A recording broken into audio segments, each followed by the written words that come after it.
Live from the 607, it's the Ocho Duro Parlay Hour, where we're talking everything movies, TV, comics, and entertainment. Join in the conversation on social media with the hashtag ODPH, because here we go.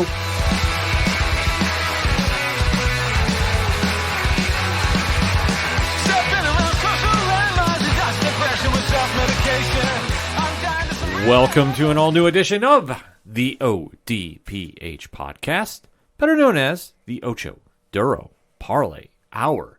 What is happening, everybody? Thank you so much for joining us this week. My name is Ken M. Joining me in studio, as always, you know him. He's the co-host. His name is Padawan J. Hello, hello, hello. Folks, we have a lot to talk about in the land of movies, TV, comics, and more. You are tuned into the entertainment edition of the ODPH, and we definitely want to interact with you. So make sure to swing on over to odphpodcast.com. Join the conversation on our social media accounts. We're all active there. We talk to everybody. Check out the TeePublic store sale going on this week, Pad. So there's no better time for you to go get some ODPH swag than right now at TeePublic. Also, check out Parlay Points, comic blog reviews. A new wrestling blog is up right now. Coach Duffy has graced us with his presence for not one but two NFL draft blogs. Wow. I'm shocked. I know when I got those emails, I thought we got hacked. But no, happily not. All that, the classified section, the directory, if you name it and it's ODPH, it can be found at odphpodcast.com. And always remember on social media, use the hashtag ODPHpod. Kicking off this edition of the entertainment show, we have to recap one of the wilder episodes in recent memory of the MCU on Disney+. And I will say this right now as a spoiler-free review. Sure. I thought this was the best episode of this show that we have seen thus far. Okay. I thought that this episode actually should have been a little earlier in the series.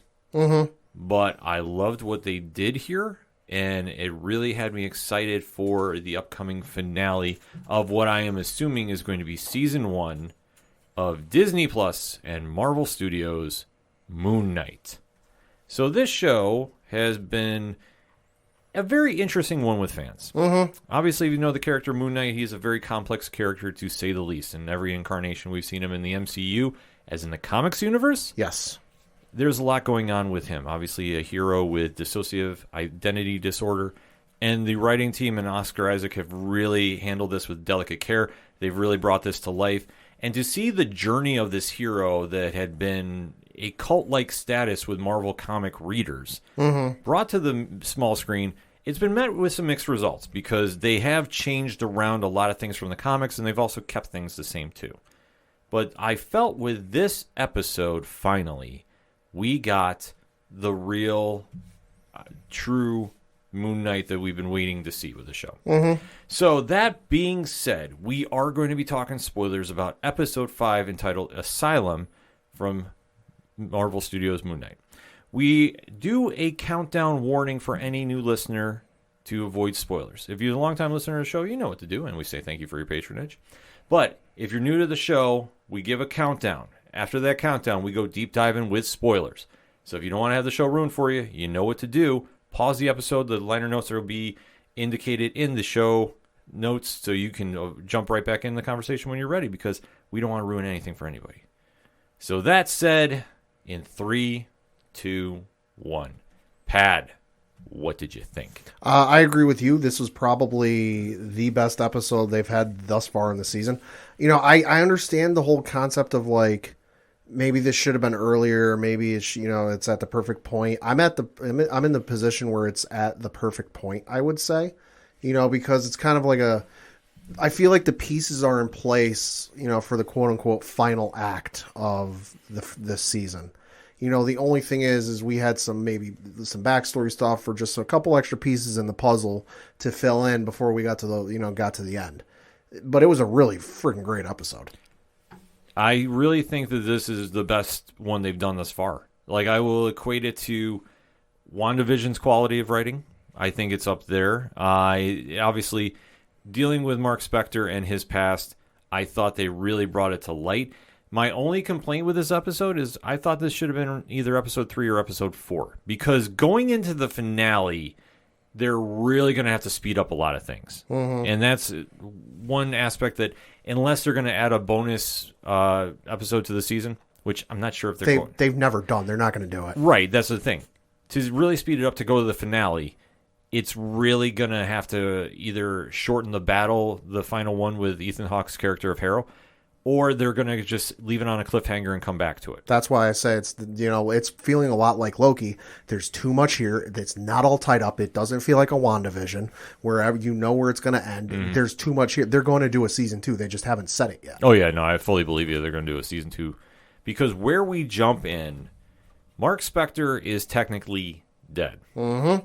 And he has now been greeted by the Egyptian goddess Taweret, who is more or less his guide through the afterlife. Mm-hmm. So you're seeing Mark Spector with one of his other identities, Stephen Grant, and the goddess is telling them, yes, you are dead. Mm-hmm. The setting that they are in, a hospital, is not real.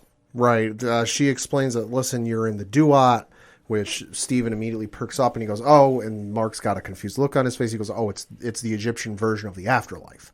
And she explains, she being, what is it? Taweret. Explains to him, the Duat is a realm of existence that human minds can't comprehend and can't understand. So their brain conjures it or shows it to them in a form or a way that they can understand. So hence why they look like they're in an earthly place. And she looks around, she goes, although I got to admit, a psychiatric ward is a first for me. Yes.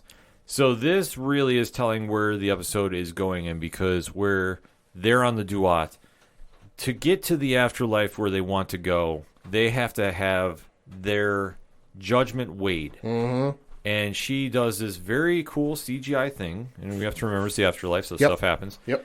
Where she takes the hearts out of both of them. Kalima.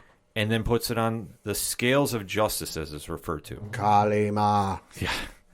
And this will determine whether they're going to be allowed to go into the eternal realm or they're going to be suffering in purgatory. I guess I got my Indiana Jones wish. Yeah, you did. They are definitely doing a lot of indie stuff here. So it plays out very well with the show. But as to what is trying to put the hearts on the scale, they are definitely not balanced. No, it's not set in still. No, and Taweret is trying to figure out, okay, what's going on. And basically is saying, you need to figure this out before you go. You got to settle whatever you guys got going on. You got to settle this. And you've only got so much time. Yes. And it gets revealed that there is something going on that Mark is hiding that is causing this imbalance. And Stephen Grant's character is like the innocent bystander here. Yep. Because he has no idea what's going on. And then Mark is being very, very defensive as Stephen is running through the hospital trying to uncover his past. Yep. And as they go into one room, they see this very gruesome scene of all the bodies that Mark Spector has killed being a mercenary. That is his background. And I think it was in like another room of like the psychiatric hospital. It was almost like the chairs were in a row and everyone was sitting there like they're watching, a movie or something that played out on a projector, but they're all just sitting there, and Steven goes, what the hell is this? It's kind of a wild thing going on, but this is where Steven is saying he wants answers because this is all uncomfortable for him, and Mark is just basically saying, don't worry about it, brush it off. Until Steven catches a young boy in the far end of the room, and as he goes to chase him, Mark is very adamant about stopping this from going on. Yeah, pay no attention to the little boy in the room. Right. But as Steven goes and catches up with him, he gets taken back to a young memory of Mark Spector. And where everything was in a good place at one point. With his family, he had a younger brother who we know is named Randall.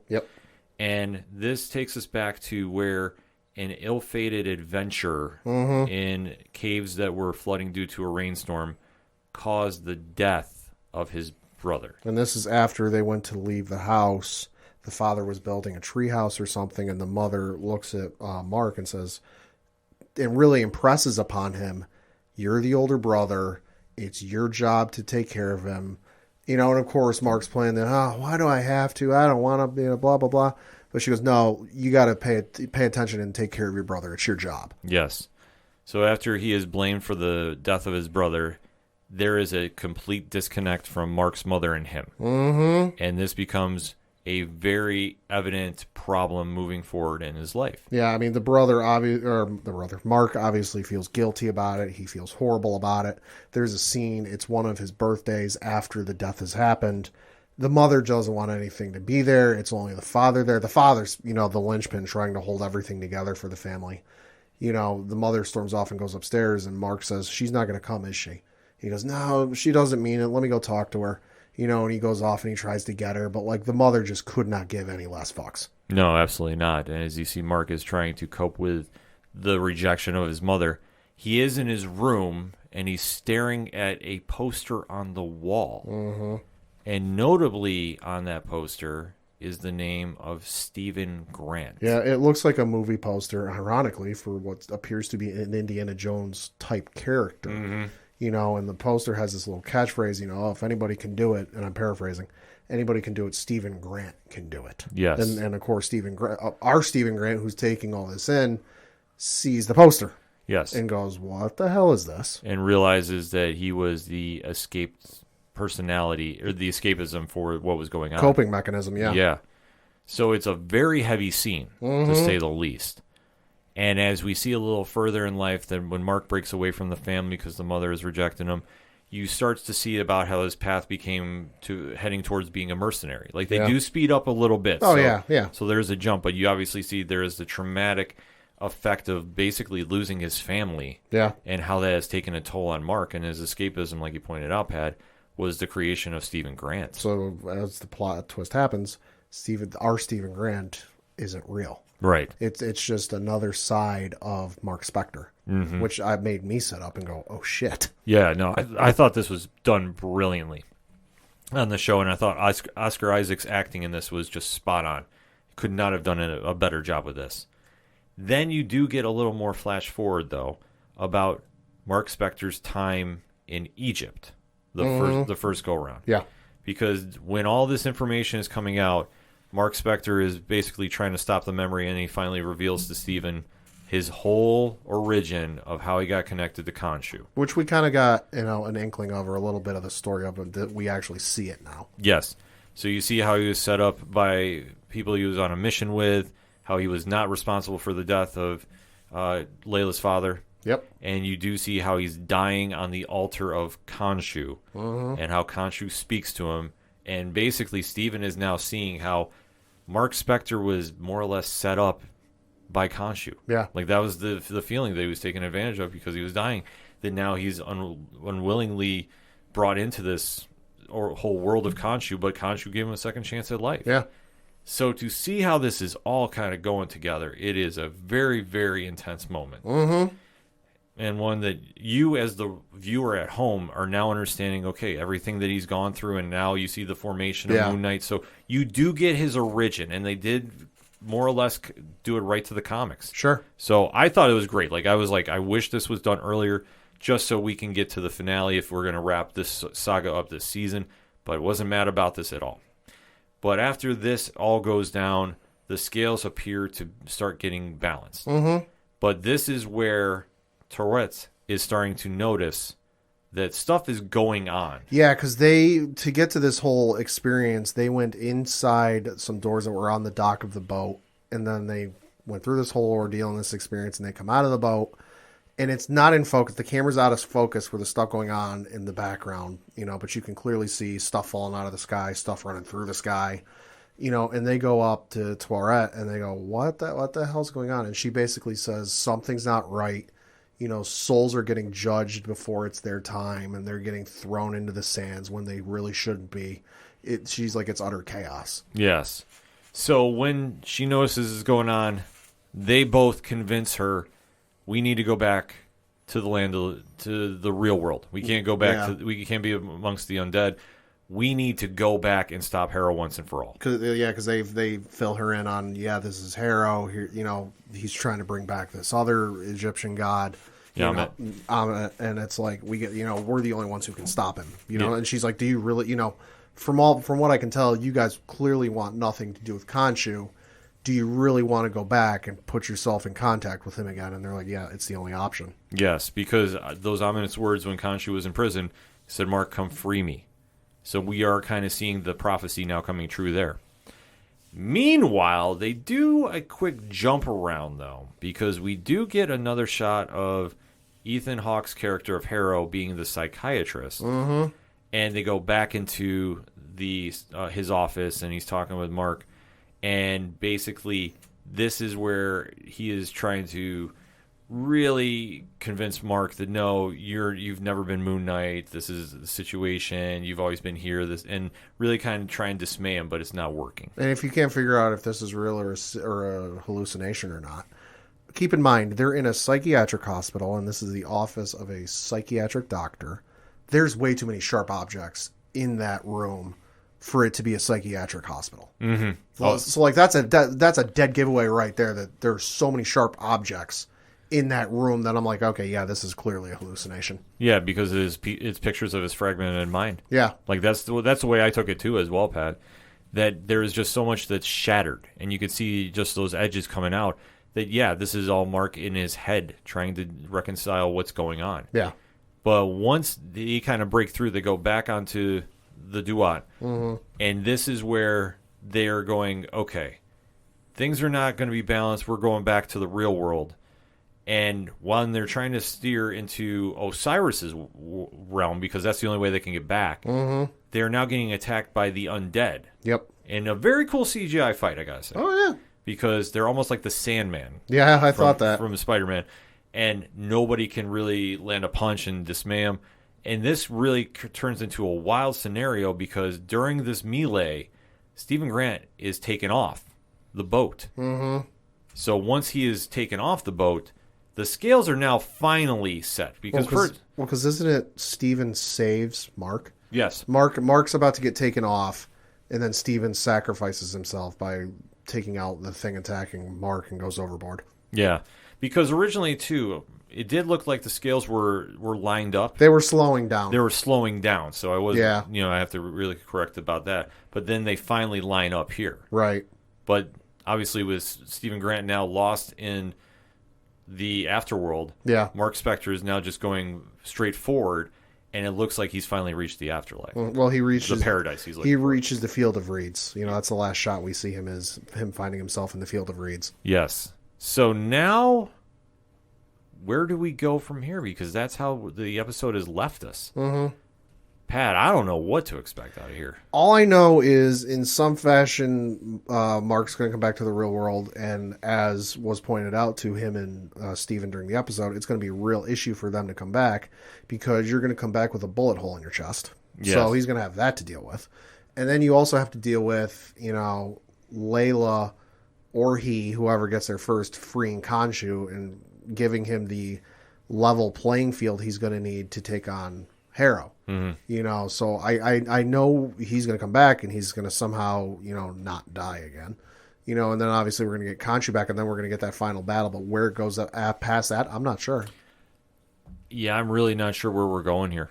And I don't mean that in a bad sense, because I think it all points to we're going to finally see Oscar Isaac reemerge as Mark Spector, the sole Moon Knight, ready for that final battle. Well, don't forget we did see that one sarcophagus in the psychiatric ward that was really trying to get out. Yes.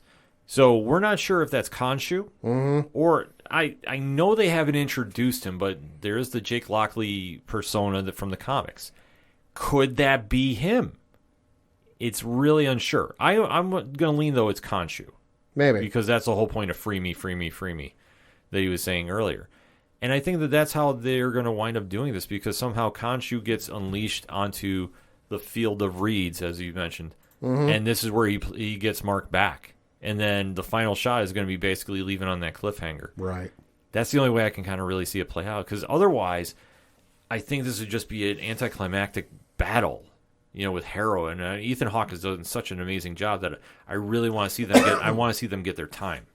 Because I think that it would really play up to the strengths of the story and where we can go from here. But if they don't and they leave this as a cliffhanger, I think I'd be okay with that as well. Yeah. Because like you touched upon, they haven't officially announced season 2, but there's so much that there's they got to tie into, unless next week is a longer episode. Yeah, well, it probably will be. Right, but I'm talking like an hour and a half maybe or something like that. I don't think it'll be that long. Like I say, they're usually not that long, but I do think it will go like maybe an hour 10. Maybe, yeah, that seems more likely. Yeah, they might do something like that, just because usually episodes like this need that extra time frame to do it. But I'm just not sure how this is all going to shape up to be, other than Mark escapes the afterworld, comes back, Khonshu resurrects him, because that has happened numerous times in the comics.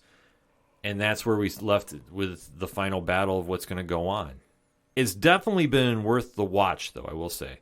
And this episode just really nailed everything I was hoping for with the show. They've handled it with very delicate hands, and Oscar Isaac has really done a fantastic job as the lead character here. How this is all going to play out, though, we got one more week to wait and see.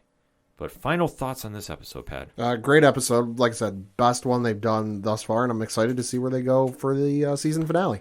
I'm right there with you. So ODPH Society, hit us up. Let us know, what is your thoughts about Asylum, Episode 5 of Disney Plus and Marvel Studios' Moon Knight. We want to talk. We're going to take a quick break. We'll be right back.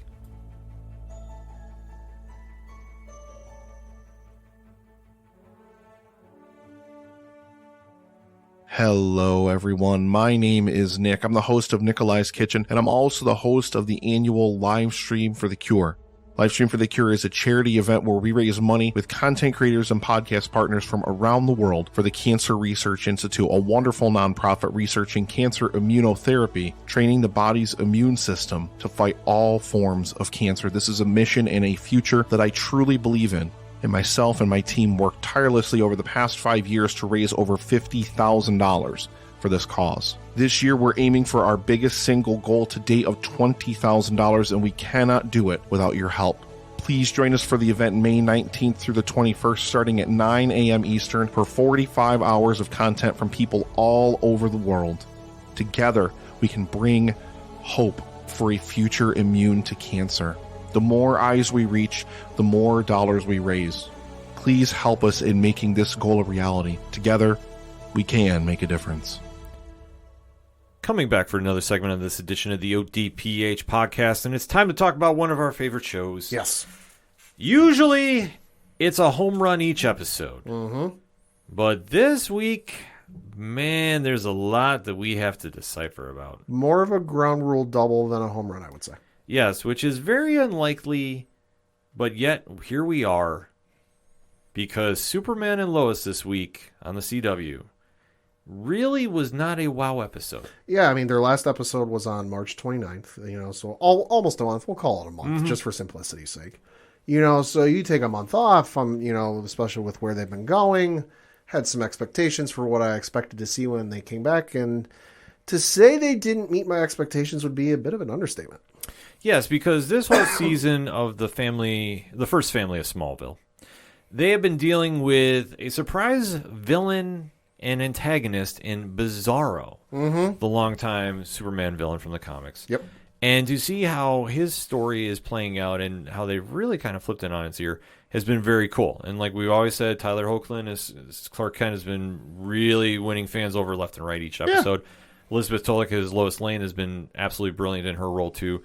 The Kent sons have been fantastic. Jordan Elsass as Jonathan Kent, who I think is like the MVP of the show, has really stepped his game up for this. Alex Garfin as Jordan Kent has always done a great job. And everybody else is brought in the middle here, has really balanced the show out and really given some new life to Superman that everybody had maybe lost faith in with the more grittier version that we've seen in the DC movie universe. And to do Bizarro, we weren't sure exactly how this was going to play out, but they've definitely tied in a lot of interesting characters in, and obviously dealing with a cult leader who's trying to break on through to the other side. One of the other sides. Yes. And with Ali Alston has been a very interesting story to try playing. And last we saw, Superman went through the time warp and was in Bizarro World. And this is going to catch us up to speed where he is. But once we get deep diving into it, I think you'll understand about why Pat and I were like, okay, what are we doing here? So that being the case, you know the deal by now. We're going to start talking spoilers of episode 10, entitled Bizarros in a Bizarro World. So if you have not seen this episode yet, and we give you fair warning now. Pause right here and then jump in the conversation after you caught up, because once we get going, we don't like to stop. That being said, in 3, 2, 1, Pad, what did you think? I really love, Superman and Lois. I turned my dad onto it, and he is not very much a superhero guy. He's seen Batman, when that was in theaters back in the 80s. He saw the Christopher Reeve films when those were back in theaters, back in the 70s. He grew up reading some comics over the years, but he's not really that much into it these days. He doesn't go see all the Marvel stuff unless it's one of the big ones. He's not really much of a DC movies guy. I've taken him to a few, but he's never been over the moon about it. So I got my dad turned on to this, and more often than not, I really love each and every episode. Some of them are better than others, obviously, but up to this week, I had yet to have an episode where I got out of it and sat there and go, what the hell did I just do with the last hour of my life? And I'll be honest, that was my reaction after watching this episode. I didn't watch it live. I DVR'd it on Hulu, and I went back to watch it for lunch earlier today as we record, and I sat there watching it, and I got to the end of this and I go, well, that was an hour of my life wasted. It did nothing to further the plot with the overall story, despite the fact that it started off kind of with one of the scenes we had already seen. So I'm like, okay, it's just a Superman going into the portal. We hadn't seen him in, I think it was like 2-3 episodes. Mm-hmm. So we're picking up on that. It's been a month plus since we've really seen him, just to refresh people's memories. Awesome. And then we go through it, and I just did not like it. This episode really hurt because they were jumping around the entire episode in the timeline. Mm-hmm. And it was confusing to watch. Uh-huh. And this is something that I don't know if they were trying to say things run differently in Bizarro World, but if that's the case, they missed the mark with the viewers. Yeah. Because where we jump in, Superman crashes through and goes to Bizarro Land. Yeah, he's in space above a cubed Earth. Not a spherical Earth, it's a cube. Right. And then he's kind of catching up with what he thinks is his family, but isn't. Yeah, I think he goes to... first he goes into low orbit over the Earth, and he tries using his powers, but as is the issue there, it's a red sun, it's not a yellow sun, so his powers kind of are starting to weaken already. And then he goes, oh, why don't I go to his Fortress of Solitude? Conveniently in the same place that he has his on his Earth, meets with his the hologram of this Earth's version of his mother, and then Jonathan shows up and they're like, oh, hey, Allie's, doing Allie things. We got to go back to the farm because it's the only place safe right now. Yes. And then it goes to commercial, comes back, and it's in a whole different point of the timeline. Yeah. And then you catch up to Bizarro Superman. Uh-huh. And you see his family is like the Kardashians, pretty much. Which I think the scene they came back with after the commercial break was one we had already seen. Yeah. In a prior episode. So I got real confused. I'm like, wait, what the hell is going on? Why are we now in a limo and the entire family's there? Yeah. So now you're seeing the family is being celebrities, and you're seeing that Jonathan has developed powers. Mm-hmm. So unlike our Earth, he is the Superboy in line here to take the mantle. Mm-hmm. So you do see him do a stoppage of a crime, and now all of a sudden the media has taken wind of him. Yep. He is dressed, though, I have to applaud, he was dressed like 1990s Connor Kent with a leather jacket. And so it was a nice little homage, a little mix of that and the more traditional Connor Kent black Superman shirt. So I was digging this. Yeah. And this was probably the one aspect I was really happy is Jordan Elsass really got some strong material to work with, because you started seeing how once he developed his powers and the media was trying to brand him as his own superhero, changing his name to John-El, because Kal-El was so obsessed about, keeping up the family image. Well, and Jordan, who, gotta say, the 2005 pop punk emo phase called They Want Their Clothes Back. Oh my God, that was so good. Christ, I remember seeing those clothes and that hairstyle when I was in high school. I got to give Jordan Elsass credit, though, for this episode. He was the one thing I think I liked about this episode. He was great in this episode. But they're going through the whole branding phase, and because it's almost like what is it? The Boys. Yes. It was almost like the Boys type of shit, where it's like, oh, we got to worry about our look and our name and our this and our that, and they're trying to come up with a name, and Jordan goes, "What about Superboy?" And Jonathan just looks at him and goes, "What are you, fucking nuts?" No. Yeah. I love that. It was very cool because I christened that he is now Superboy Prime. Like, Oh. that's how Lord. that's how I think this is going to come across, because now that his powers have enhanced, and to see how his actions were going, because he got seduced by fame. That he's now buying into it. He has his own, like, hand symbol to market, and, like, everything was all about the fame and popularity. So it wasn't about with great power comes great responsibility. It was about with great powers comes a great paycheck. Dollar bills, y'all. And this is where everything kind of goes crazy, because you see just how toxic it becomes, and how you do see that Allie has kind of worked her way into being a media figure and spinning Jordan as like the true hero of this world, and just kind of goes into a different direction. So we do see that Allie is here, and then they kind of jump around again. So you're getting like Superman's getting caught up about this. You're seeing how he's eventually turning into Bizarro. Right, and the one thing we do get before we get the end of like Kardashian Superman, I guess we'll call him, is there's a blowout between him and Lois where Jonathan's already left. He's not at the house, and Clark's getting blamed for that. But then Lois and Jordan go to leave, and there's a blowout between them because Clark's never home. And Clark's like, oh, I'm a superhero. I go where I'm needed. I'm needed all over the place.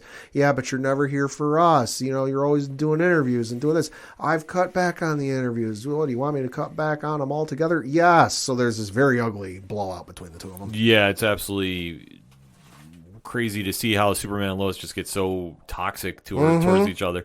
But you do see how this is a different Superman now. He's just become so obsessed with it. And then he is trying to vent to his good friend and brother, Tal-Ro, who winds up picking up Lana Lang, yeah, at a bar. Yeah.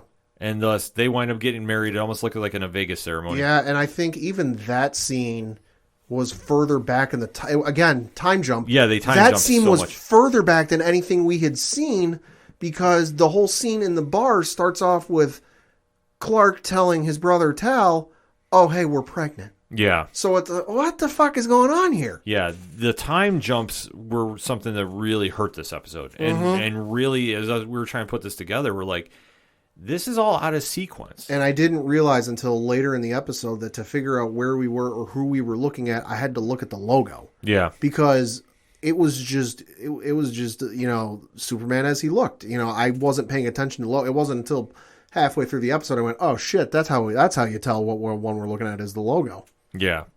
So they do this kind of jumping around, and we see that our Superman finally figures out what's going on and makes his play to stop Jor-El. And obviously the rest of the Smallville cast that we know has dramatically changed. We do see that Lois is sitting there and basically is helping Jor-El. Like, she's just turned her back on Superman completely. She seems at least the closest to the counterpart we know on Earth. Whereas there was a lot of inverse. Like, you look at Lana in the Earth 1 universe, and then Lana in this universe, kind of like a night and day difference type here with like Lana in our universe, or the main universe. She's this upstanding, now mayor of Smallville, family values, doesn't take any crap. And in this one, she's like this biker chick, that's bartending at the biker bar or something. Yeah. But with Lois, it seems like she's the closest to her counterpart because she does, still work at the local newspaper. We find out, and then, it just seems like she's the closest. She's the closest, but there's still that descent towards Superman and anything they represent. So that's True. where it comes in, because she winds up siding with John. And then when everybody is trying to stop Allie, who's now going to finally merge with her other self and then become the most powerful being in the universe, allegedly. This is where Superman is trying to make his play. You do see that Anderson, after he jumped through the time warp, which was another confusing thing, he never merged with his person. Yep. And he tried to, but Allie was there. and said, stop him, stop him, stop him. So Jonathan. John L. John L. Used his heat breath and burned the shit out of their version of Anderson. Yes. So now our Anderson decides to team up with our Superman, and they're making that final fight. Now, this is how basically everything ties in. Because at the end of the episode, this is basically after we now sat through about 45 minutes of just random shots all over the place. And we did see Allie merge together with the counterpart version, and as they said, she's now more powerful than any military force on that Earth. So that has now happened, so they have more or less failed on their mission. But you do see John L. fighting Anderson. Now, that was a cool scene to finish off the show, but we do see Anderson was killed yet again. Yeah. But he at least made peace with Clark before he died. Yeah, which was nice. Like, he realized, oh, hey, I kind of fucked up. Yeah, he got his redemption story, but it was like too little too late at this stage because, Superboy Prime, that's what I'm just going to call John L. at this stage, takes him out and is basically told by Allie, go to Earth, your planet, or go to the other planet and start merging with yourself, and let's just go take over everything. Which he does, and then we see the scene again. We've already seen before of him showing up at the Earth 1 Kent farm. That's not Jonathan. And then they ask about Clark, and it's the whole scene we've already seen before. Yeah, because the only thing that changed really was we understand how Clark got back to our Earth because Bizarro Tal-Ro turned on Lana and turned on everybody and tried fighting his way out of it. Yep. And then we get the same scenes that we left off with. So literally in the 40 whatever minutes the episode took place in, not counting the commercials, so like the hour it was on television, the story literally made no progress forward. No, it didn't. Like, we got the origin story of Bizarro, which was okay, fine. That's fine and dandy.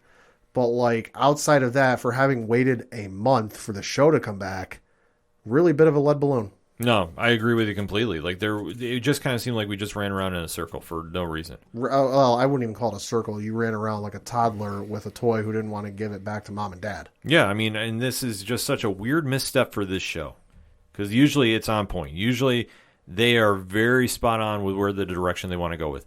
This was jumping around so much. It was so confusing. That the only real takeaways you need to know is we have Superboy Prime pretty much in this universe. He's now come to the real, I almost said 616, but I know that's not the case, folks. Earth Prime. And he's going to try taking over that world because Allie told him to. I think it would have been all right with this episode if you started off how the episode did, went to commercial, and then came back and then said however many weeks or however much time. Yeah, gave it the timeline. And then done it in order. Yeah. Don't jump around. Don't bounce back and forth. Don't make me sit there and try to figure out who's who and where we are in the timeline. Put it in sequential order. Just makes sense. So I can at least sit there and go, oh, okay, we're doing, an origin story, kind of like here's how we got there on this Earth, and to fill in a little bit. Yeah, they should have definitely done that because this was just so all over the place. It was bad. Yeah, I mean, there's no other way to say it, and I literally hate saying it about this show, but I was like, my God, man, what were we doing here? And I know that they'll bounce back. Like, I mean, sure, every series has one bad episode in it at least, but this was so odd to see them misfire this badly. I guess because this is the benchmark that we've set pretty much every single DC, CW, Arrowverse show on par with. And to see them misfire as badly as they did, man, it's disappointing. Disappointing on a whole bunch of different levels. But if this means we get Superboy Prime in this universe, then maybe it was all for nothing. Or all for something then. Because otherwise it was all for nothing. Yeah. Man, a lot to digest with this episode. But hit us up on that hashtag ODPH Pod. We gave you our takes about Bizarros in a Bizarro world. Now we want to hear yours, ODPH Society. Did you love this episode? Did you hate it? And let's talk about why. We're going to take a quick break. We'll be right back. Has this ever happened to you? You're in bed, drifting off, and suddenly think, who would win in a tug-of-war match between Superboy and Merlin? Did Marvel ever try to make a long-haul trucker into a superhero? How would it work out if I named my dog after a D-list supervillain? The answers in order are Merlin. Yes. And amazing. I'm Jessica. And I'm Mike. And we host the podcast 10 Cent Takes, a show that looks at weird, silly, and cool moments from comics, and how they're woven into the larger fabric of history. Moments like the time Superman shilled for Radio Shack. When Archie got tempted by the devil. Oh, and then there was that time that DC Comics gave a superhero AIDS in an effort to be topical. It's always weird around here, but we'd like to think it's also interesting. So come with us and commit random acts of pop culture archaeology, one issue at a time. If you'd like to learn more, head over to 10centtakes.com. Coming back for another segment on this edition of the ODPH podcast, and it's time to talk about the real flagship of the Walking Dead universe, and that's Fear the Walking Dead. Now, this season has been building towards the epic battle that, if you've been a longtime viewer of the show, you're going to definitely get into. If you're a new-time watcher, you're definitely going to have a lot to enjoy when these major characters are on screen, and that's Lenny James's Morgan and Coleman Domingo's Strand. And how they've been doing this, Pat, is ever since the nuclear warhead went off, it's a whole new playing field in this Fear the Walking Dead universe. Mm-hmm. Strand has emerged as a governor-type character who now lives in a tower and is basically forcing his will about his dictatorship amongst the survivors of this blast. And he is at odds with Morgan, and they've had some standoffs and some skirmishes the past couple episodes throughout the few seasons here. They don't get along, and Morgan is hell-bent in high water, convinced about taking Strand down once and for all. And this episode, though, they're trying to introduce how all the bit players are now getting involved. Right. Because of the cast. They're borrowing a lot from the flagship show, which I don't like, and I'll get into it as we start going into this episode. And spoiler-free version of this, not my favorite episode. Why? Well, let's talk about it. You know the deal by now, folks. ODPH Society, is time for me to start breaking down a deep dive of Morning Cloak, episode 10 of this season's Fear the Walking Dead. So, that being said, in 3, 2, 1. Okay, so I was not a big fan of this episode because it basically wasted 50 minutes to get Jen Elfman's character of June, the nurse that is in Strand's compound, fired up to take Strand down. Literally, that's all they did was find a way to get her mad. Because the entire episode is about a Romeo and Juliet-esque romance. Mm-hmm. Because you have Allie, who is a young teenage boy who is trying to become a ranger for Strand. Right. And Strand sends him on a ridiculous test of his loyalty to Strand. Yeah. Because Howard, who is Strand's number one guy, he says, okay, you have to go out into the woods, go find a butterfly, jar it up, and bring it back. Yeah. And it's such a ridiculous task. As he goes out there, he is more or less taken advantage of for his supplies by Charlie, who we do know from a couple previous seasons. Alexa Nielsen plays her. And she is a survivor of the blast that Athena saved, and now we see her reemerge. So during this time, you're seeing them kind of having a little, standoff about, who's fighting who. Zombies are appearing. You also see Howard and John Dory Sr. appear, and they basically say, yeah, we're going to take you both back. And I have no problem seeing John Dory Sr. playing. It's Keith Carradine. So I'm all in for this. And they're the reluctant people working for Strand. Because Strand took them in when they were sick and they were on their own. So I understand that aspect of this. But what it all comes down to is Howard basically says, all right, what are you doing here? And Charlie is, trying to pledge her allegiance to Strand too. And they are basically given the ultimatum. Strand wants this piece of equipment and is basically really saying, okay, if you really want to come here and do this, you need to go out and go get this. Mm-hmm. And during this point, Howard sends Charlie off, and he also sends Allie with him, or with her rather. So they go take off, and then they're breaking into this highly radioactive area to go get this piece of equipment that they want to go get. And it doesn't make any damn sense. Right. It really doesn't. Because as they're going through it, they're kind of like falling in love for each other, like out of nowhere. There's this, the only cool scene is Allie was getting basically jumped by the stalkers, who are the group de jour, so to speak. The third players here, when they were trapped in a bowling alley, you kind of hear of Allie breaking down his story to Charlie, and then, you're having that nice little back and forth between them. So it's really just like, it doesn't make a lot of sense of what they're doing. It just really didn't. Right. Because you have this romance, like all of a sudden now they're in love with each other, and as they're getting basically jumped, Allie's smart enough, like he knows this area rather well. He winds up unleashing a bunch of walkers on the stalkers. They take them out.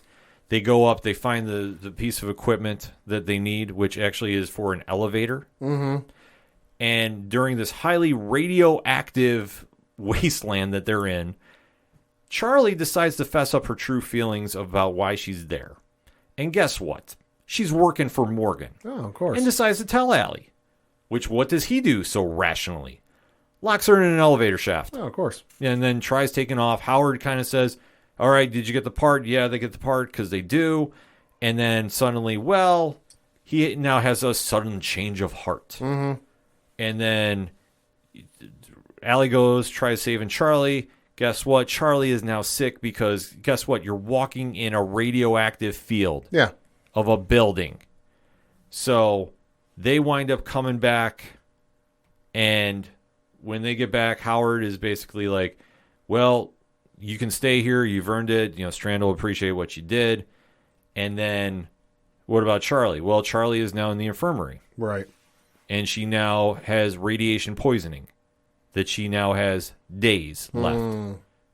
So Allie decides to do this whole thing about like giving like one last romance like date thing that he now frees all the butterflies that were in the room. Yeah. So now they have like their own like little sequence, and he decides to take it upon himself that, you know what, Allie, Charlie, I'm going to do this for you.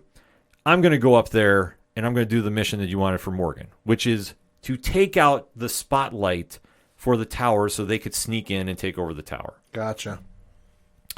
How do you think this goes over? Like a fart in church. Oh, yeah, because Allie, who is completely sloppy in his demeanor, goes up on the rooftop, thinks that he's going to sneak in there. And lo and behold, who is up there waiting for him? Howard and a bunch of the forces of Strand. And when Allie tries being so slick, well, he winds up getting chucked off the roof. And right in front of Charlie's face. Nice. Yeah. And to this point, you start seeing Charlie freaking out. Howard comes down and basically says, we had to do what we had to do. And June, now all of a sudden, is saying, well, this is going to be why we take down Strand.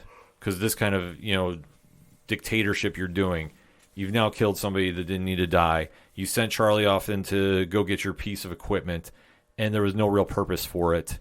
And then they're basically just trying to say John is also, Dory Sr. is trying to do something to sneak into Strand's inner circle and basically work his way to help Morgan from the inside. End of episode. So, really, what did we do here, Pat?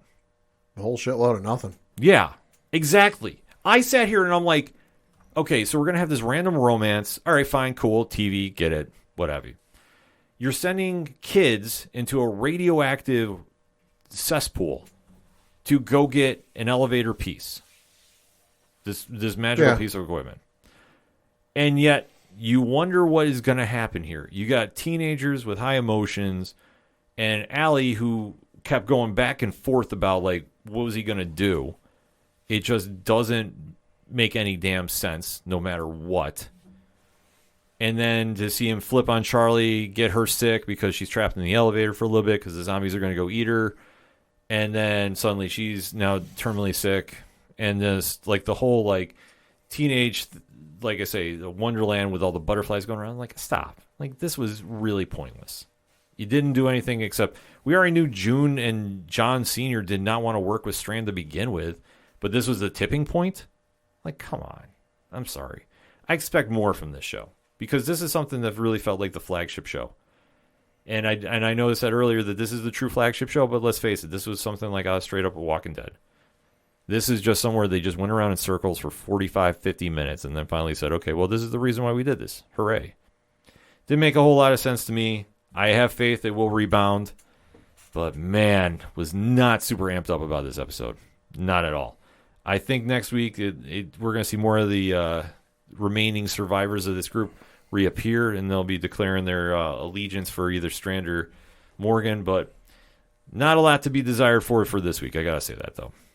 So that being said, that was my take on Morning Cloak from Fear the Walking Dead. Hit me up on the hashtag ODPH Pod. What is your feelings on this episode if you caught it? Let's talk about it, shall we? And are you excited about this season of Fear the Walking Dead? I think they're setting up for something big, but they're taking their sweet time getting there. But that's just my opinion. I want to hear yours. So hit us up. Let us know. We're going to take a quick break. We'll be right back.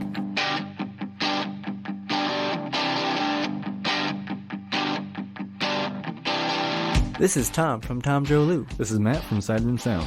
and you're listening to ODPH Podcast. Wanna go where no one knows my name, to the desert, the oceans, or the plains. 'Cause I wanna go. Coming back for the final segment on this edition of the ODPH Podcast. Pad, what you got? Got a couple things to talk about. The first of which surprised the hell out of, I think, everybody, including fans of the series and people who aren't fans of the series. Less than a week after it went into production, and I know that because the main actor posted on his own Instagram day one on April 20th. So literally, like, not even a week later. It was announced by the folks over at Deadline and the Fast Saga Facebook page. That director Justin Lin would be stepping down as director of the next installment of the franchise. He wrote on a statement saying, quote, "With the support of Universal, I have made the difficult decision to step back as director of Fast X. While remaining with the project as a producer over 10 years and 5 films, we have been able to shoot the best actors, the best stunts, and the best damn car chases. On a personal note, as the child of Asian immigrants, I am proud of helping to build the most diverse franchise in movie history. I will forever be grateful to the amazing cast, crew, and studio for their support and for welcoming me into the Fast family," close quote. So like we mentioned, production just started like a week ago. Yeah. So this is already not good, and it's costing Universal quite a bit of money, because from an article on Variety.com that reads in part, quote, "Sources from different studios with experience replacing directors midstream estimated that it could be costing Universal upwards of $600,000 to $1 million a day. Much of the cost depends on whether production on any major set pieces were already underway. The bigger the action beats, the more pricey the delay," which suggests that Lin made his decision to vacate the director's chair so early into the shoot to avoid even bigger cost overruns further down the production calendar. There's also the matter of the franchise's newest stars, Jason Momoa and Brie Larson, as well as Charlize Theron, who's returning for a third appearance as the villain Cypher. All three are dedicated to ongoing franchises that require their time and attention, so delays could necessitate some hasty and costly changes to accommodate their busy schedules, close quote. So from what it's sounding like, Lin exited due to a difference of creative differences, because why else would you leave a week into production? Yeah. Of course, there was the video Vin Diesel put out on his Instagram asking Vin about how shooting was going. And I'm sorry, that video is awkward as fuck. It's still up on his Instagram, and if it's not, YouTube it. It's awkward. Yeah, like everything about this just reads, there is major problems here. Uh-huh. And I don't care how you want to spin it. If your director leaves After a week. and it's a movie he helped co-write. Yeah. Which tells me there's going to be probably a fair number of rewrites during this. Well, that's the whole thing. I mean, it's like this is your project, and then you go, nah, I'm good, after you spent this much time investing in the writing and the producing and all this jazz. And like, I understand he's staying on as a producer, but to what degree? I mean, not much. Yeah. Probably in name only. Well, that's the whole thing. So it's like, why are you, there is just more that we're going to hear about this movie coming out, unfortunately, that I think we're not going to like. No, and I'm starting to think it's lending credence to the whole Dwayne Johnson, Vin Diesel thing. Mm-hmm. You know, that at the time I thought it was just two guys with, you know, big, you know, top Hollywood box office type personalities, that it was just them butting heads and this and that. And I'm starting to think that, like, okay, Dwayne Johnson, who's like the nicest, most approachable person on the planet. I mean, Christ, he puts videos out of him. You know, they got the sightseeing tours they do wherever he lives, where they go and show you the celebrities' houses. Mm-hmm. He'll drive right up next to those tour buses and say, "Hey, hi, how you doing?" You know, seems like the nicest, most approachable guy. He couldn't get along with Vin Diesel. Yeah. And now you've got Justin Lin, who's been there for, as he said, 10 years and 5 movies, leaving on creative differences. There might be some smoke to this fire. There has to be. I mean, to make a drastic move like this, and especially the amount of money that's involved with this franchise. Yeah, I'm expecting we're going to hear some stuff we don't want to hear about this. Nope. Switching over to some Star Wars news. At the end of next month, May 26th through May 29th, is Star Wars Celebration. That is the big multi-day Star Wars convention where it's all things Star Wars. Trailers have been known to drop. I know they dropped the Rise of Skywalker trailer a couple of years ago. Shows are announced. Games are announced. You never know who's going to show up. Hayden Christensen showed up unannounced the 1 year. Definitely surprised everyone. But there was some panels listed, and one of which caught my eye and caught the internet's eye, and it was quickly scrubbed from the website. Oh. And the panel is called Star Wars Tales of the Jedi. So reading from an article on IGN.com, it reads, quote, Lucasfilm is doing its best to slowly expand the Star Wars universe in live action and animation. The latter medium is able to do some things the former is not on a considerably smaller budget. The Mandalorian and Ahsoka producer Dave Filoni even started out on the animation side of Lucasfilm. Current and upcoming shows consist of Galaxy of Adventure shorts, The Bad Batch Season 2, and Star Wars Visions. Because it sounds like we're getting a second season of that. Mm-hmm. And the kid-focused Galactic Pals. Now it seems there's another animated show on the horizon. The panel scheduled for Star Wars Celebration Anaheim went up earlier today, as noted by Gizmodo. One panel mentioned an animated series called Tales of the Jedi. The panel description listed Filoni as an attendee, pointing to the series being another show under his purview. That schedule listing has since been scrubbed from the site. We don't know what the series will entail. It's unlikely that it's another anime anthology series like Visions. Jedi is a pretty broad concept, meaning the show could take place anywhere in the Star Wars timeline. It could take place in the Old Republic, the High Republic, Clone Wars era, or even after the Rise of Skywalker. Listen, if Filoni's in charge and it's more animated, close quote, by the way, if Filoni's involved and it's more animation, fucking give it to me. Yeah, it's Filoni. Can't go wrong with it. Yeah, you can't go wrong with it. So we'll see where we go with that. And then some more Star Wars news, of course. Coming next week is May the 4th, Star Wars Day. Of course, may the Force be with you. May the 4th be with you. I'm sure somebody on TV will be doing probably, I think TNT's got the TV rights these days. Could be wrong. Check your local listings. Right. There'll be a marathon on TV, probably the 4th and 5th, because Revenge of the 5th, Revenge of the Sith. But there will be some deals going on in terms of these Star Wars games. Oh. So of note, I'm not going to go through everything. I will link the StarWars.com article listing everything that is available. I'm just going to go through some of the major ones. For console and PC, you're going to have Star Wars Battlefront 2, the Celebration Edition. So I think that's got a whole bunch of bells and whistles to it. It's not your standard version. You'll be getting that for 80% off. That's good through the end of... nice. It's good April 29th to May 10th. That is for PlayStation 4, PlayStation 5, Xbox One, Xbox Series X, Origin, Epic's Game Store, and Steam. Star Wars Jedi Fallen Order. Highly recommend this game. Fantastic story. You can get up to 75% off the standard and deluxe editions. Oh. That good deal is good through May 10th and is good for the PlayStation 4, PlayStation 5, the Xbox consoles, and then PC. Star Wars Squadrons, which it's a fun little game. It's got a bit of a story. It's a little short, but it's fun. Mm-hmm. That will be on sale for up to 75% off. You can get that on PlayStation 4, Xbox One, Origin, and Steam. EA is offering a triple bundle, so it's all three of the games I just mentioned. You will get that for up to 70% off its normal price. That is good through May 10th for the PlayStation consoles, Xbox consoles, PC, Epic Game Store, Origin, and Steam. And those are just some of the ones I mentioned. You can get Star Wars Episode 1 Racer. That's the old game from PS2 era, PS1 era, whatever it is. Mm-hmm. You can get that up for up to 50% off. Star Wars Jedi Knight, Jedi Academy, you can get up to 50% off through May 5th. That is for the PlayStation 4 and Nintendo Switch. The Star Wars Episode 1 racer, I should mention, is for the PlayStation 4, the Xbox One, and the Nintendo Switch. Also, Star Wars Jedi Knight 2, Jedi Outcast, you can get for up to 65% off. These are all great games. Man. These are all great games, by the way. You can get that up to May 5th for 65% off on the PlayStation 4 and Nintendo Switch. This one is a goddamn steal, let me tell you. Star Wars Knights of the Old Republic. Now, of course, they are remaking this game, but this is the OG. This is the original version.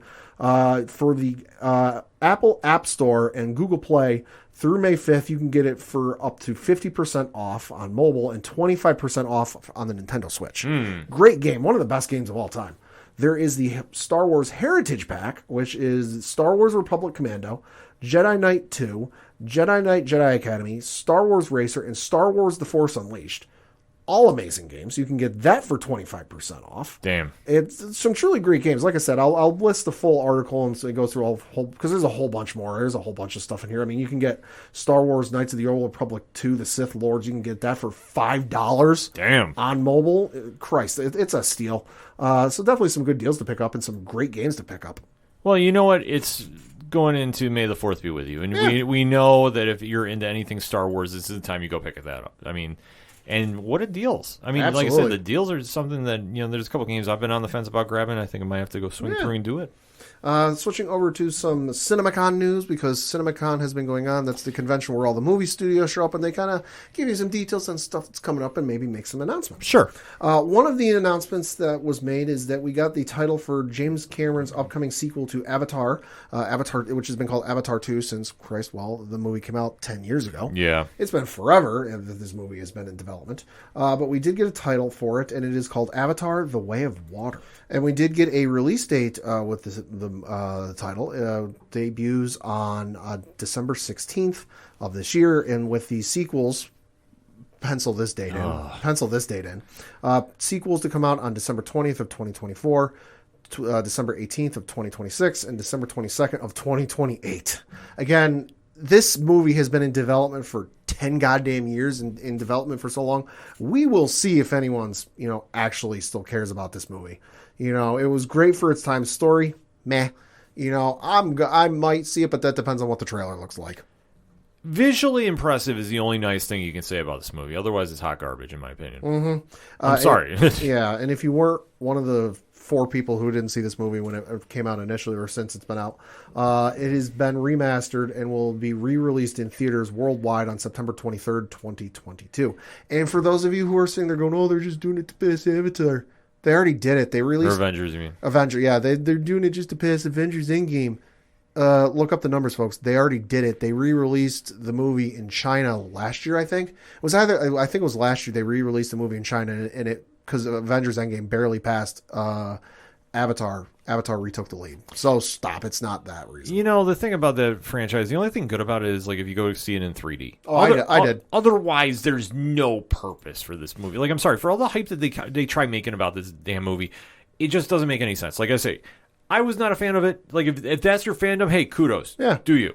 But me, like, I don't need 5 of them. I saw the sequel with somebody I was dating at the time. Or I saw the original one, somebody I was dating at the time. Saw it on New Year's Eve. Made the mistake of not getting tickets ahead of time because I didn't know that was a thing at the time, and I ended up sitting front row. Oh. And saw it in 3D because everyone was raving about the 3D, and the floating mountain scene was cool, but the rest of it, 3D, felt highly unnecessary. I mean, 3D has kind of fallen off the face of the earth at this point. Nobody's really doing 3D anymore. I doubt they'll do 3D for this movie. Not jump the shark. I mean, yeah. That's the easiest way you can put it. Is like, it was cool for bringing the 3D phase back, but it's. I'll be 100% honest. I've said it before. I'll say it again. I wanted this movie when it came out on Blu-ray to own. Because at the time I really liked the movie, but my mom, when she went to go get it for me for Christmas, Blu-ray was sold out. But what they did have, I forget where she got it. It was one of the local stores. Target, Walmart, Best Buy, something like that. One of those stores. They were sold out of Blu-ray, so there was another copy there. It was DVD, and it had the theatrical cut, the extended cut, and then the director's cut. Yeah. And so that year for Christmas Eve, because my family every year for Christmas Eve, we'd go see a movie. We were going to go to the local, $2 theater and see something. They had closed early because nobody was showing up or whatever it was. They closed early. So we went back to the house and we're like, oh, hey, Mom hadn't seen it. You know, so we're like, oh, my sister hadn't seen it. So we're like, hey, why don't we throw that in? I legitimately haven't watched the movie since. Like, Yeah. I flipped TV channels and passed it, but it's not one of those movies I've sat there and gone, ooh, Avatar's on. I want to watch this. Like, it's like, oh, hey, it's on. Okay. I legitimately haven't watched the movie in maybe 10 years. I can't remember the last time I saw it because I just don't even care about it. Yeah. Like I said, it was cool seeing it once, but I don't need anything else in my life like that. Yeah. Switching over to some Walking Dead news, we got some surprise announcements that Melissa McBride has exited the spinoff series of Carol and Daryl. So this coming to us from the folks over at Deadline. It reads, quote, Melissa McBride, who has starred as Carol in The Walking Dead since the series launch, will not be part of the planned Untitled spinoff slated for 2023. The so-called Carol Daryl spinoff was to be focused on her and Norman Reedus' Walking Dead characters. Gave a quote saying, Melissa McBride has given life to one of the most interesting, real, human, and popular characters in the Walking Dead universe. Unfortunately, she is no longer able to participate in the previously announced spinoff focused on the Daryl Dixon and Carol Pelliter characters, which will be set and filmed in Europe this summer and premiere next year. Relocating to Europe, it became logistically untenable for Melissa at this time. We know fans will be disappointed by this news, but the Walking Dead universe continues to grow and expand in interesting ways, and we very much hope to see Carol again in the near future, close quote. AMC said in a statement on Wednesday. So it just sounds like, for whatever reason, Melissa McBride is unable to go to filming over in Europe, whether it be personal reasons, like she can't, prior commitments she's got with family, friends, whatever it is. You know, or she's just got something else lined up that's like, hey, I was able to pull it off if we're filming here in the States, but I can't pull it off if I'm across the ocean. So no bad situation, you know, no ill will or anything like that. Just like, hey, I just can't do it. Yeah, thought it was very interesting, though, because obviously this is the problem, and we talked about this off air. You shouldn't go hyping shows up. How many years in advance, and then stuff like this could happen. So when the show finally comes out, it will have been at least 2, if not 3 years. Yeah, so well, let's wait to see what Norman Reedus does about this one. Yeah, we'll see. I'm just going to put it out there. Also announced at Cinemacon, surprising absolutely no one, we are getting a sequel to Matt Reeves' The Batman. And Robert Pattinson, Matt Reeves, and Zoe Kravitz will all return to reprise their roles. So that surprises absolutely no one. The movie's made over $760 million around the world. And had, according to estimates, over 4.1 million households watch the movie in the first week it was on HBO Max. So the hype is there. Give me Court of Owls, damn it. Court of Owls or a good Mr. Freeze. I'd be all right with Mr. Freeze.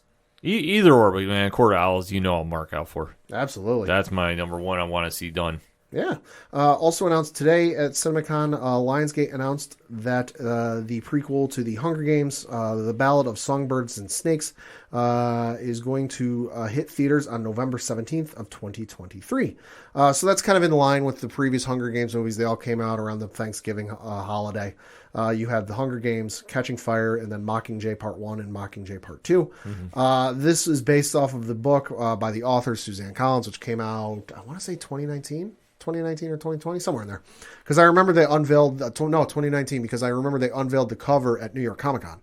It was a giant billboard looking thing in the Javits Center that they had covered up. And it, like on the cover, the little fabric covering it, they said, oh, you know, Hunger Games prequel cover to be revealed, whatever day it was. And then later in the weekend, I was like, oh, hey, there's the cover. That's cool. I have read part of the book. I got tied up reading other things. The book's really good. You know, I don't want to give anything away for the movie, but I'm interested to see this because it's got some potential, I think. Hunger Games was never my thing, but you know what? I know the fandom is very big, so you know we'll kind of have to wait to see how this all plays out. And then one that definitely caught my eye because this, again, much like Avatar 2, is a movie that has been teased and announced and rumored for so goddamn long. For me, it's like The Flash for you. I won't believe this is actually coming until I see a goddamn trailer. And that is the movie Wicked, which is based off of the Broadway musical by the same name. I'm fortunate enough to have seen the Broadway musical back when I was in high school.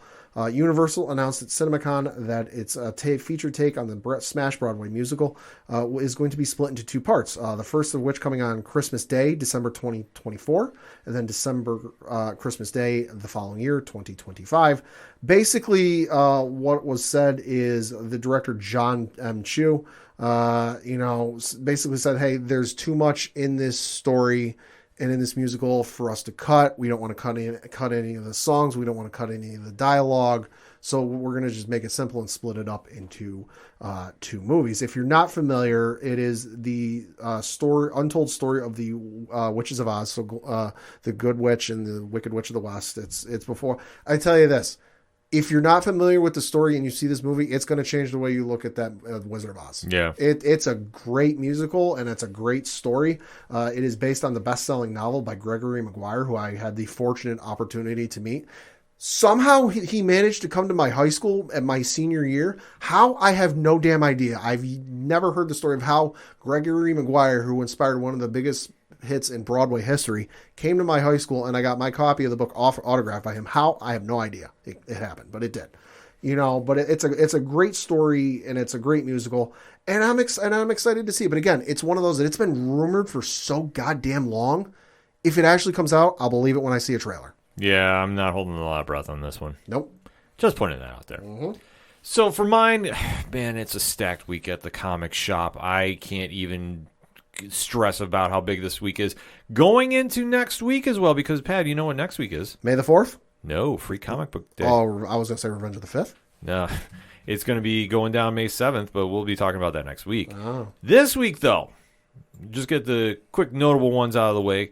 Justice League 75. DC Comics, wow. Death of the Justice League. Oh, yeah, that's happening. This is the one that everybo's really kind of hyping about. It's going to set a tone for DC Comics this coming year. I give it 6 to 9 months before they're alive again. Yeah, I mean... This shit ain't permanent. Yeah, that's the whole thing about it. But it's definitely making a lot of noise at the comic shops. I know there's a lot of debate about the issue, so definitely go check that one out. And on the Marvel side, it pains me when I see this. And I'm not... that I am mad that I see this book. But anytime we hit the reset button and go back to a number 1, yeah, instead of just doing legacy read. Let me guess. DC?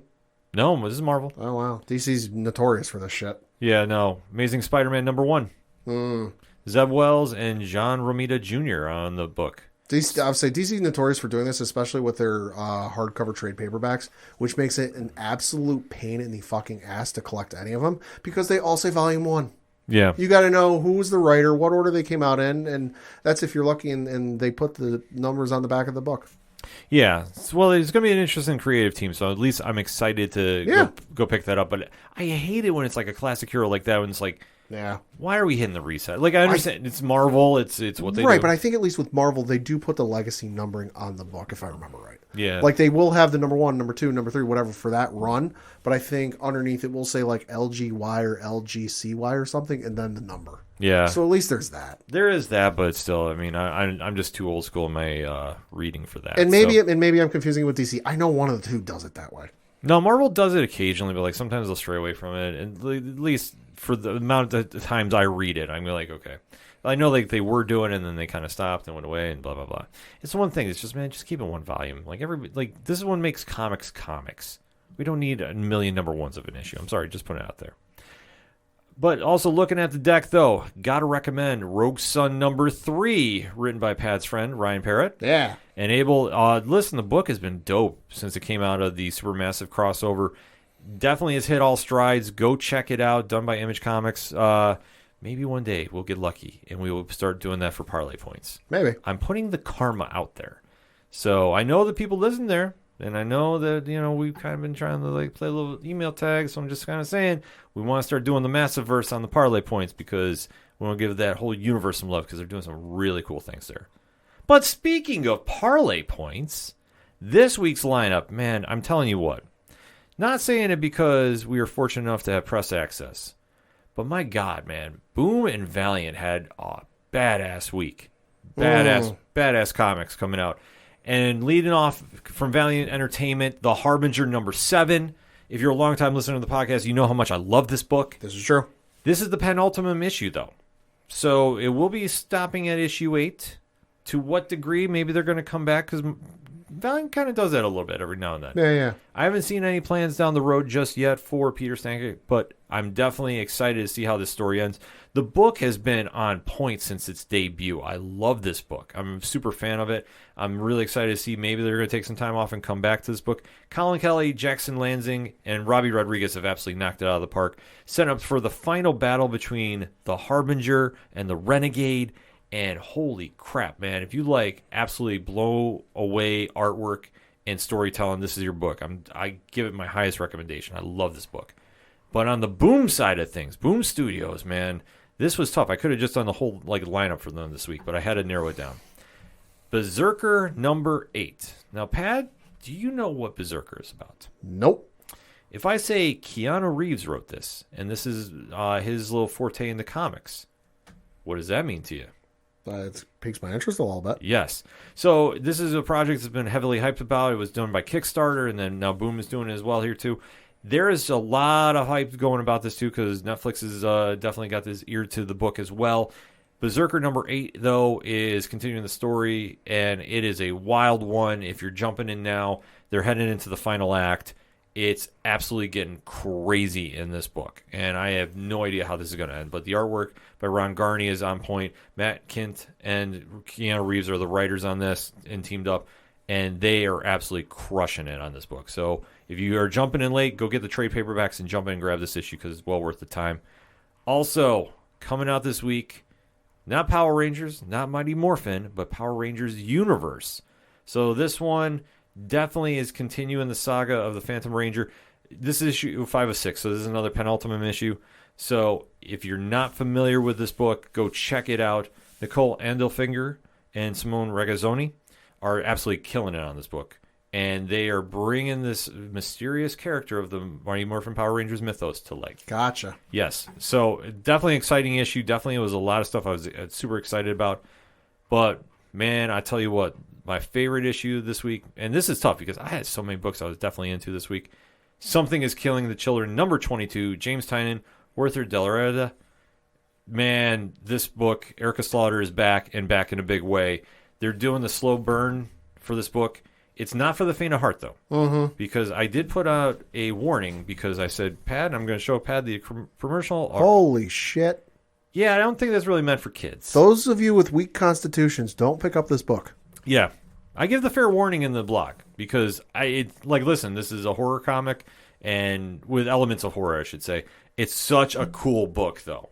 Like, I am super into whatever they're doing with the Something is Killing the Children universe. House of Slaughter has always been on point, too. So there is a lot to pick up. So definitely shout out to Boom Studios. Shout out to Valiant Entertainment. Doing big things this week. You can read about them more on Parlay Points this week. Head over to the comic reviews and check them all out before you go to the comic shops because I've heard we are actually turning on some listeners into readers. So nice. Super excited to get that feedback. I love hearing that. And definitely, as always, support your local comic shops, especially next week, damn it. Free Comic Book Day. Yeah. Let's fucking go. Yeah. Be previewing that next week.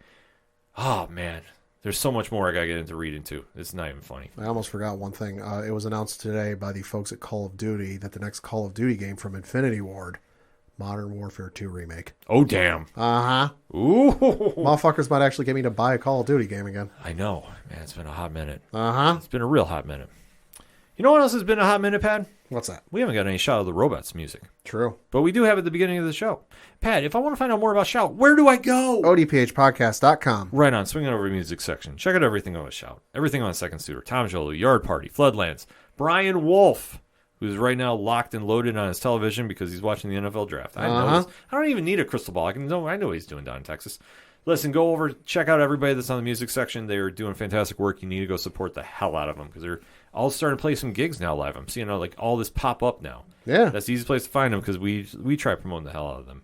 Also, while you're at the website, check out the TeePublic store. No better time right now. Items are up to 35% off. 35% off, Pat. That's nice. And t-shirts starting at $13. You want to rock that Parlay Club shirt? I know because I know how many we've sold.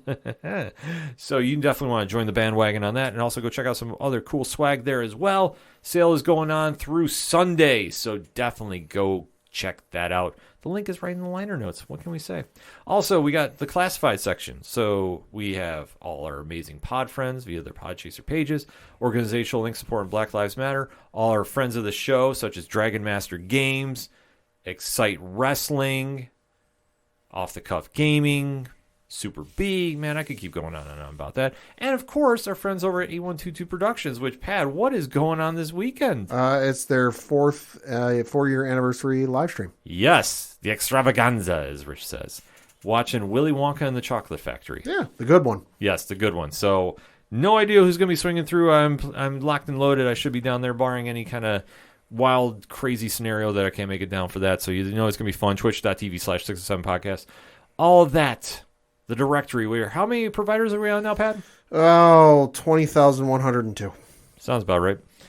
If it is ODPH anything, it is found at odphpodcast.com. And that's all I got for this week. So for the one only Padawan J. Thank you. I'm your host, Ken M. Thank you as always for listening to the ODPH podcast, better known as the Ocho Duro Parlay Hour. See you next time.